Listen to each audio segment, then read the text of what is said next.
اے میرے محبوب جو تم پہ چیزیں ہم نے حلال کر دی ان کو حرام تصور مت تو کرنا۔ پھر انہوں نے معافی مانگی، انہوں نے کہا یا رسول اللہ صلی اللہ علیہ وسلم آپ سے بدبو کا تصور بھی نہیں ہو سکتا، میں تو یہ چاہ رہی تھی کہ کیونکہ سب کی یہ تڑپ تھی نا کہ زیادہ ٹائم ہمیں ملے، ایک تو بحیثیت خاوند، لیکن حضور کی ذات ہی ایسی تھی کہ ہر بندہ ہر ازواج یہ چاہ رہی تھی کہ سب راتیں ہیں، سب جو ٹائم ہے وہ مجھے ملے، تو اس وجہ سے انہوں نے کہا۔ تو پھر حضور علیہ السلام نے تنبیہ فرمائی۔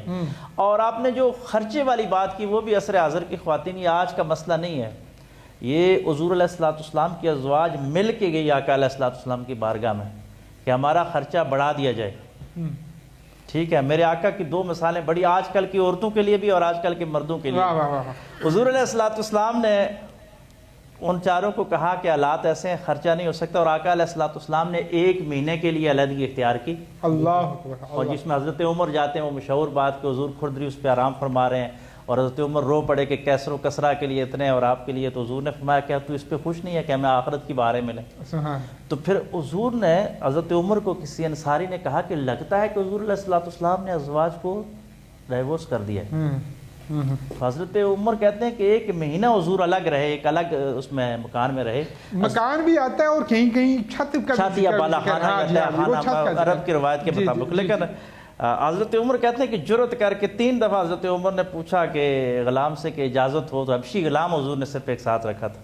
تو تیسری دفعہ نے کہا کہ عمر کو چلو بھیج دو۔ حبشی غلام بلال تھے نا؟ نہیں، یہ بلال نہیں تھے، اب شاید وہی ہوں، لیکن جہاں میں نے پڑھا کہ حبشی غلام تھا، میں نے بلال پڑھا، اگر بلال ہے تو واقعی حضور کے وہ غلام ہی۔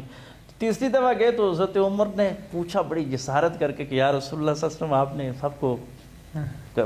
حرک کر دیا، میں طلاق دے، تو انہوں نے کہا کہ ایسا نہیں ہے، میں نے کسی کو بھی وہ نہیں کہا۔ حضرت عمر نے حضرت حفصہ کو جا کے سمجھایا، اپنی بیٹی کو، کہ تم دنیا اور آخرت میں برباد ہو جاؤ گی حضور علیہ السلام کے ساتھ اگر ایسا کرتی ہو تو۔ اور ایک اور بات تھی کہ جو مکے کے لوگ تھے نا، مکے کے لوگ عورتوں پہ حاوی تھے، یہ قریش، وہاں کی عورت جو تھی وہ مرد کو حاکم بنا کے رکھتی تھی۔